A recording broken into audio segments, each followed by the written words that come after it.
हिमाचल प्रदेश में कांग्रेस सरकार की वित्तीय स्थिति खराब हो चुकी है। ये दावा हिमाचल में भाजपा के नेता कर रहे हैं। भाजपा नेताओं का कहना है कि हिमाचल प्रदेश में सुक्खू सरकार की वित्तीय स्थिति इतनी खराब हो चुकी है कि कर्मचारियों को वेतन देने के लिए पैसा नहीं है। अब प्रदेश की सुक्खू सरकार ने सरकारी खजाने को भरने के लिए हिमाचल प्रदेश के मंदिर ट्रस्टों से पैसा लेने की गुजारिश की है, जिसका बकायदा सरकार द्वारा मंदिर ट्रस्टों को लेटर जारी किया गया है। इस मुद्दे को लेकर हिमाचल प्रदेश में सत्ता पक्ष और विपक्ष में राजनीतिक सरगर्मियां तेज हो गई है। जहां विपक्ष इस मुद्दे की जमकर आलोचना कर रहा है, तो वहीं सत्ता पक्ष के पूर्व विधायक सरकार के इस फैसले की सराहना कर रहे हैं। उन्होंने कहा कि मंदिर ट्रस्टों में जनता का पैसा जमा है, प्रदेश की जनता की भलाई के लिए ही इस पैसे को सरकार द्वारा खर्च किया जाएगा। कांग्रेस के नेताओं का कहना है कि भाजपा सरकार के हर फैसले को राजनीतिक रूप देकर लोगों को गुमराह का काम कर रही है। वहीं भाजपा नेताओं की माने तो शिमला में कैबिनेट मंत्रियों के कमरों का सौंदर्यीकरण पर लाखों रुपए खर्च किए जा रहे हैं। मौजूदा सरकार द्वारा फिजूल खर्ची की जा रही है। वहीं देवभूमि क्षत्रिय सवर्ण संगठन के प्रदेशाध्यक्ष रुमित ठाकुर ने मुख्यमंत्री सुक्खू पर जमकर निशाना साधा है। उन्होंने कहा कि मुख्यमंत्री सरकारी खजाने से सुखाश्रय योजना को चलाने में असमर्थ है। मुख्यमंत्री मंदिरों के पैसे को सरकारी खजाने में जमा करवाने के लिए सभी जिला उपायुक्तों को पत्र भेज चुके हैं। वहीं सरकार के इस निर्णय की बड़सर भाजपा विधायक इंद्रदत्त लखनपाल ने जमकर आलोचना की है। उन्होंने बताया कि मंदिर ट्रस्ट के पैसे से सरकारी योजनाओं को अमली जामा पहनाना तर्कसंगत नहीं है। उन्होंने प्रदेश की सुक्खू सरकार को दो टूक शब्दों में चेतावनी दी है कि अगर सरकार ने अपने इस निर्णय वापस नहीं लिया तो भाजपा सड़कों पर उतरकर इसका विरोध करेगी और विधानसभा सत्र में इस मुद्दे पर चर्चा की जाएगी। उन्होंने कहा कि मंदिरों के पैसे को सरकार द्वारा प्रायोजित योजनाओं पर खर्च नहीं जाना चाहिए, बल्कि इस पैसे का उपयोग श्रद्धालुओं की दी जाने वाली सुविधाओं पर खर्च होना चाहिए। सुक्खू सरकार के इस फैसले की जनता और विपक्ष जमकर विरोध करता है। सरकार ने जो आदेश किए हैं ये सरासर गलत है और इन आदेशों को तुरंत प्रभाव से सरकार को वापस लेना चाहिए। यदि सरकार इन आदेशों को वापस नहीं लेती है तो भारतीय जनता पार्टी उग्र रूप धारण करके आंदोलन भी करेगी और विधानसभा में भी इसके बारे में पूरा चर्चा करेंगे, क्योंकि माननीय हमारे जो प्रतिपक्ष के नेता हैं आदरणीय जयराम ठाकुर जी, उन्होंने भी इस बात को कहा है और अन्य भारतीय जनता पार्टी के नेताओं ने भी इसका जो है कड़ी निंदा की है और आम जनता ने भी कड़ी निंदा की है कि जो श्रद्धालुओं द्वारा चढ़ाया गया जो पैसा है वो सरकार द्वारा प्रायोजित योजनाओं में नहीं लगना चाहिए। इससे मंदिरों को का रख रखाव के लिए और श्रद्धालुओं की उचित व्यवस्था के लिए, उनके ठहरने की व्यवस्था के लिए, शौच इत्यादि के लिए अच्छे प्रावधान सरकार करे। उनको पर्यटन की दृष्टि से इन मंदिरों को बसाए ताकि यहाँ पे ज़्यादा से ज़्यादा श्रद्धालु आए, पर्यटक आए और वहाँ पे अच्छा व्यवस्था बने, ढांचागत रूप से वहाँ विकास हो। ये थोड़े है कि आप योजनाएं बनाएं और उसके बाद मंदिरों के पैसों के ऊपर डाका डालें।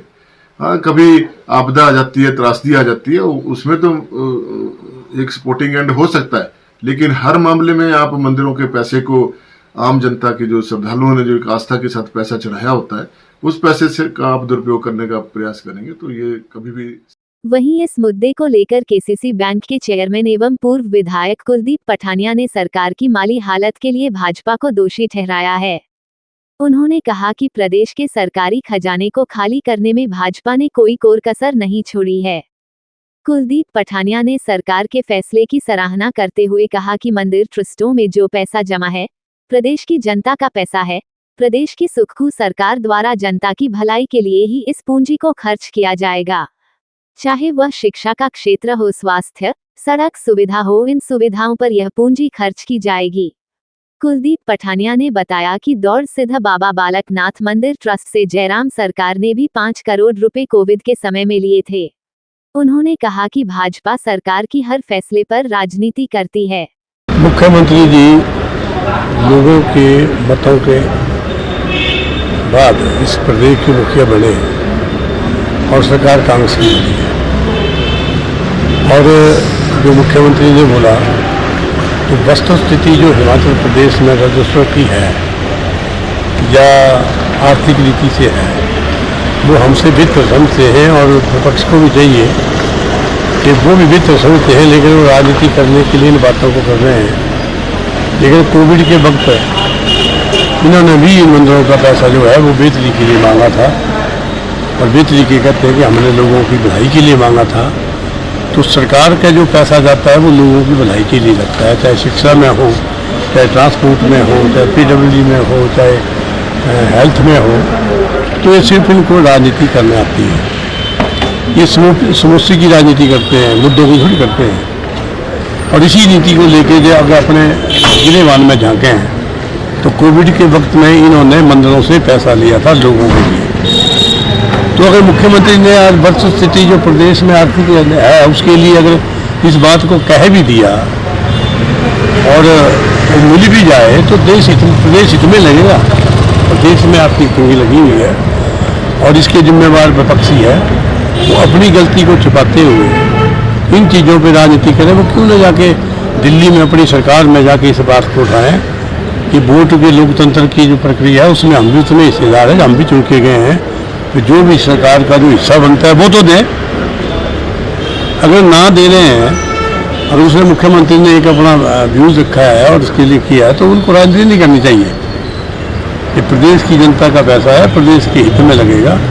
इसमें कोई ज़्यादा राजनीति करने की बजाय प्रदेश की जो वस्तु स्थिति है उसको समझना चाहिए, और मुख्यमंत्री का सहयोग करना चाहिए विपक्ष को। वहीं हमीरपुर सदर भाजपा विधायक आशीष शर्मा ने भी कांग्रेस के सरकार के फैसले की जमकर आलोचना की है। उन्होंने कहा कि मुख्यमंत्री व्यवस्था परिवर्तन का नारा देते हैं, मगर मुख्यमंत्री का ये व्यवस्था पतन की ओर बढ़ रहा है। आशीष शर्मा ने कहा, रेलवे और 4 लेन का पैसा लैंड एक्विजिशन के लिए केंद्र सरकार ने दिया था। प्रदेश की कांग्रेस सरकार द्वारा उसे पैसे को भी इधर उधर किया जा रहा है ताकि प्रदेश के कर्मचारियों को वेतन और पेंशनरों को पेंशन दी जा सके। उन्होंने कहा, प्रदेश की सुख सरकार फिजूल खर्ची को बढ़ावा दे रही है। हाल ही में प्रदेश सरकार द्वारा कैबिनेट मंत्रियों के कमरों का सुदृढ़ीकरण किया जा रहा है, जिस पर लाखों रुपए खर्च किए जा रहे हैं।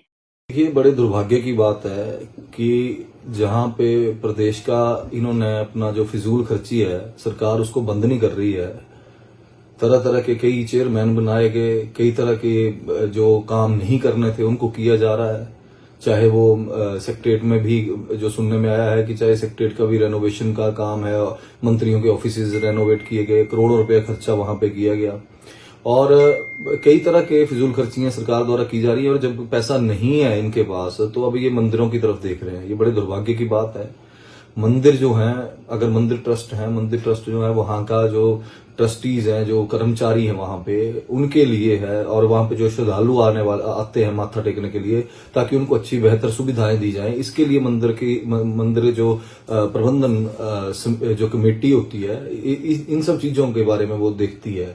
हालांकि अगर रही बात मंदिरों का पैसा यूज करने की, तो उसमें अगर किसी के मेडिकल बिल्स हैं, कुछ है, जैसे पहले मुख्यमंत्री राहत कोष में जो है पैसा जाता था मंदिरों से, और वो उसमें जो है एक सही तरीके से उसको यूटिलाइज भी किया जाता था, गरीब लोगों के कल्याण के लिए किया जाता था, और मतलब जो ज्यादा जरूरी चीजें उनके लिए किया जाता था। लेकिन इस तरह से मंदिरों का पैसा, और भी बात सुनने में आई है, जो जैसे अभी 4 लेन का पैसा कुछ डिपॉजिट पड़ा हुआ था, जो कि लैंड एक्विजिशन का था 4 लेन, या फिर रेलवे का भी पैसा था कुछ जो बिलासपुर में पड़ा हुआ था बैंक के पास, तो उसको भी डाइवर्ट किया गया ट्रेजरी में। तो ये बड़े दुर्भाग्य की बात है। इस तरह से नहीं होना चाहिए। केंद्र के द्वारा दिया गया पैसा भी इधर उधर डाइवर्ट किया जा रहा है ताकि किसी तरह सैलरी और पेंशन दी जाए, क्योंकि इन्होंने अपनी जो व्यवस्था है, वो जो नारा दिया था व्यवस्था परिवर्तन, वो व्यवस्था पतन की ओर ये प्रदेश आगे बढ़ रहा है। और पिछले 2 वर्षों में जो हालात प्रदेश के हुए हैं, शायद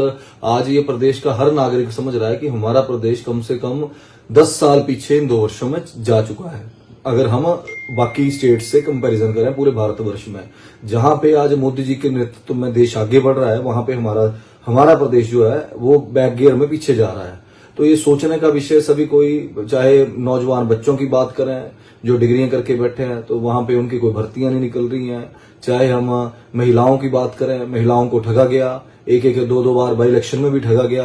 अभी जो जिस हिसाब से सरकार चली है, केवल झूठ और झूठ ये बोल रहे हैं, और किसी न किसी तरह एक एक महीना जो है वो काट रहे हैं कि किसी न किसी तरह महीना निकले, और ये दुर्भाग्य की बात है कि वहीं बड़सर के पूर्व विधायक मंजीत सिंह डोगरा ने विपक्ष के बयानों पर पलटवार करते हुए कहा कि मुख्यमंत्री ठाकुर सुखविंदर सिंह मंदिर ट्रस्टों से पैसा लेने के लिए आग्रह किया है, न कि मंदिर ट्रस्टों से जबरन पैसा देने की बात कही है। उन्होंने मुख्यमंत्री के फैसले की सराहना करते हुए कहा कि मुख्यमंत्री ने आर्थिक स्थिति को मजबूत करने के लिए निर्णय लिया है। पूर्व विधायक मंजीत सिंह डोगरा ने कहा कि केंद्र की भाजपा सरकार कांग्रेस शासित सरकार को प्रताड़ित करने का काम कर रही है। भाजपा की केंद्र सरकार द्वारा प्रदेश की कांग्रेस सरकार को जानबूझकर आर्थिक तंगी की ओर धकेला जा रहा है। वहीं पूर्व विधायक मंजीत सिंह डोगरा ने बताया कि कुछ वर्ष पहले आंध्र प्रदेश में भी आर्थिक स्थिति खराब हो गई थी, जिसके चलते तत्कालीन मुख्यमंत्री एन.टी. रामाराव ने तिरुपति बालाजी मंदिर ट्रस्ट से 700 करोड़ रुपए का कर्ज लिया ताकि प्रदेश को आर्थिक बदहाली से बाहर किया जाए। वहीं उन्होंने कहा कि बड़सर विधायक जब कांग्रेस पार्टी में थे तो उन्होंने दियोट सिद्ध बाबा बालकनाथ मंदिर से सरकारी खजाने में पैसा जमा करवाने के लिए प्रस्ताव डाला था। मंजीत सिंह डोगरा ने कहा कि हिमाचल प्रदेश के भाजपा के चारों सांसद प्रदेश की आर्थिक स्थिति के बारे में प्रधानमंत्री को बताने में पूरी तरह से असफल सिद्ध हुए हैं। उन्होंने कहा कि विपक्ष को ऐसी स्थिति में सरकार का साथ देना चाहिए। आपको याद होगा कि एक बार आंध्र प्रदेश में एन.टी. रामाराव चीफ मिनिस्टर बने थे आंध्र प्रदेश में। उस टाइम पर कांग्रेस की सरकार हार गई थी और एन.टी. रामाराव जो है वो चीफ मिनिस्टर बने थे। उस टाइम पर प्रदेश सरकार के ऊपर आंध्र में भी ऐसी स्थिति आई थी जो आज यहाँ है, हमारे प्रदेश में है।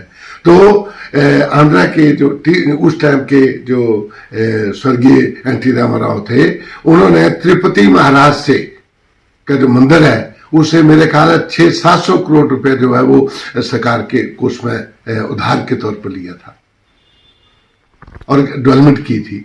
तो ये सरकार मंदिरों का पैसा है, मंदिर श्रद्धालु देते हैं। हमारे यहाँ बाबा बालकनाथ मंदिर है, उसके लिए जब इंदर जी खुद यहाँ कांग्रेस के विधायक थे तो उन्होंने खुद ही प्रस्ताव डाला था सरकार को बहुत सारा पैसा देने के लिए। तो आज अगर हम सरकार मांग रही है, एक किस्म का प्रस्ताव रख करके आपसे निवेदन करिए कि भी रिक्वेस्ट करिए कि इस पैसे को सरकार को दिया जाए जनहित के कार्यों के लिए, तो अच्छी बात है। हाँ, विपक्ष जहां तक है, विपक्ष का मुद्दा, भारतीय जनता पार्टी का जितना भी मुद्दा, मैं समझता हूं कि इस वक्त हिमाचल प्रदेश की जनता को ये सोचना चाहिए, ये हमारी जो केंद्र में सरकार है, क्या उसके जो 4 MP यहाँ से जीत करके गए हैं, क्या उनको हिमाचल की जनता ने वोट नहीं डाला है? तो क्यों नहीं वो 4 MP जो लोकसभा के हैं वो इकट्ठे होकर के क्यों नहीं जाते हैं वो प्रधानमंत्री के पास, क्यों नहीं इस बात को रखते हैं? हिमाचल प्रदेश की तो ये स्थिति है कि जो हमारा जो ड्यू पैसा है जो केंद्र सरकार के पास, उसको भी नहीं दे रही है। ये कहां है? तो कहां है भारतीय जनता पार्टी का विपक्ष? विपक्ष का रोल तो एक ऐसा होना चाहिए कि अगर सरकार के ऊपर इस वक्त संकट है तो उस संकट को निवारण करने के लिए अगर उनकी सरकार केंद्र में है तो उन सबको जाना चाहिए, विपक्ष को इकट्ठा होकर के, क्योंकि उनकी सरकार है। तो वाहवाही किसकी होगी? इन्हीं के लोगों की होगी कि भाई देखो विपक्ष ने इतना सहयोग दिया सरकार को। तो ये चीज सोचना चाहिए। ये तो सिर्फ एक राजनीति का जो एक ड्रामा टाइप है भारतीय जनता पार्टी का, जितनी भी भारतीय जनता पार्टी है वो छोटे से छोटे मुद्दे का राजनीतिकरण, बस और कोई काम नहीं। वहीं देवभूमि क्षत्रिय संगठन के प्रदेश अध्यक्ष रुमित ठाकुर ने भी सुक्खू सरकार के इस फैसले की जमकर आलोचना की है।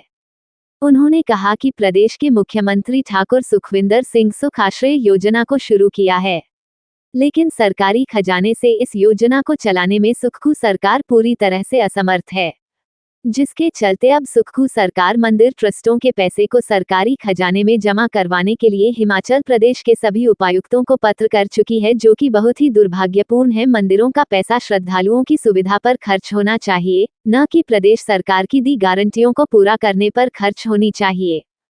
माध्यम से खबर हिमाचल प्रदेश में चल रही है, सोशल मीडिया के ऊपर चल रही है कि वर्तमान की सरकार में मुख्यमंत्री ठाकुर सुखविंदर सिंह सुक्खू जी और उनके चीफ सेक्रेटरी के माध्यम से जितने भी डिप्टी कमिश्नर्स हैं उनको एक लेटर फॉरवर्ड किया गया कि जो मंदिरों का पैसा है, ट्रस्टों का पैसा है, वो सरकारी खजाने में डाला जाए, क्योंकि सरकार को अपने द्वारा चलाई जा रही जो योजना है, सुखाश्रय योजना है, सुख शिक्षा योजना है, वो चलाने में वो विफल हो गए हैं। सरकार के पास पैसा नहीं बचा, सरकार कंगाल हो गई है और अब सरकार को अपनी योजनाओं को चलाने के लिए सनातनियों के पैसे की आवश्यकता पड़ गई, मंदिरों में जमा पैसे की आवश्यकता पड़ गई। और वो मंदिर जो सालों से सरकार के नियंत्रण में है, सनातनियों का पैसा सरकार के पास जाता है। कहां पर सनातनियों का पैसा सनातन बोर्ड बनकर सनातन को मजबूत बनाने के लिए किया जाना चाहिए था, लेकिन आज तक ऐसा नहीं हुआ, किसी ने बात तक नहीं करी। लेकिन आज स्थिति ये उत्पन्न हो गई कि वर्तमान मुख्यमंत्री को यह अपील करनी पड़ गई कि मंदिरों का पैसा सरकारी खजाने में डाला जाए, योजनाएं चलाने में परेशानी आ रही है, दिक्कत आ रही है। 9 years ago, Super Magnet Group took the first humble step towards reinventing school education by establishing a school to cater the need for fastly changing scenario in education. With just 5 students, the journey started through culmination of 3 young minds, Engineer Shagundar, Mrs. Vatika Sood and Mr. Amit Kapil, has blossomed into a thriving educational group having more than 1,000 students. At Super Magnet, we believe that our learners, they are not only children, but they are young adults and they are growing at a very fast rate. We are introducing AI as a part of our curriculum. Super Magnet has helped me to develop my collaboration skills, learning skills and refined set of abilities.